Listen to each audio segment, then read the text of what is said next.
नमस्कार, मैं हूं वैशाली। आज की कथा है ज्योतिर्लिंग घृष्णेश्वर की कथा।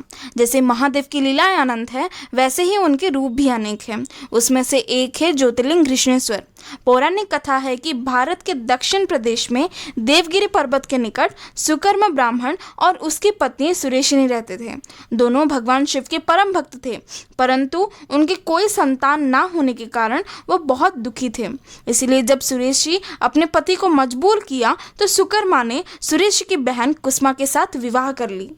उसकी दूसरी पत्नी भी शिव की भक्त थी और शिव की ही कृपा से उसे एक पुत्र की प्राप्ति हुई। तो सुरेशी भी बहुत खुश थी, पर मन ही मन उसे थोड़ी जलन थी। एक दिन की बात है, कुसुमा और सुरेशिनी की सास जो थे वो उस बच्चे के पास सोए हुए थे, और जब वो उठे तो देखे कि बच्चा जहाँ सोया था उसका वहाँ का बिस्तर खून से सना हुआ पाया।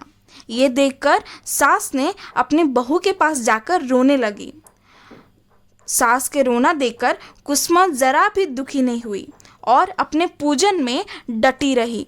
दोनों पति पत्नी बिना किसी चिंताओं के भगवान की पूजा में डटे रहे, और जब पूजा संपन्न हुआ तो भी कुसुमा अपने बेटे की विलाप करने की जगह बोली कि जिस शिव ने मुझे पुत्र दिया है वही रक्षा करेंगे।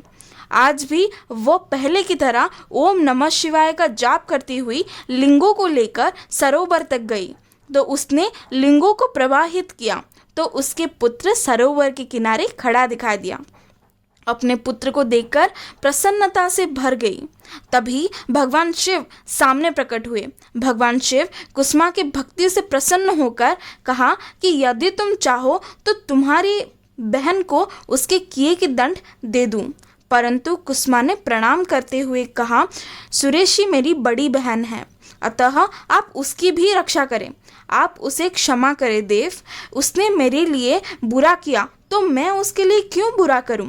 भगवान शिव कुसुमा के ऐसे विचारों को सुनकर अत्यंत प्रसन्न हुए और उससे कोई वरदान मांगने को कहा। कुसुमा ने कहा, अगर आप वरदान देना चाहते हैं तो आप लोगों की रक्षा के लिए यहीं रह जाइए। कुसुमा की प्रार्थना से प्रसन्न होकर भगवान शिव तालाब के समीप ज्योतिर्लिंग के रूप में वास करने लगे और घृष्णेश्वर के नाम से जाना गया, और तभी से उस तालाब का नाम से शिवालय रखा गया। जिनके संतान नहीं होते वो उनके दर्शन से संतानों की प्राप्ति भी होती है। नमस्कार। ओम नमः शिवाय।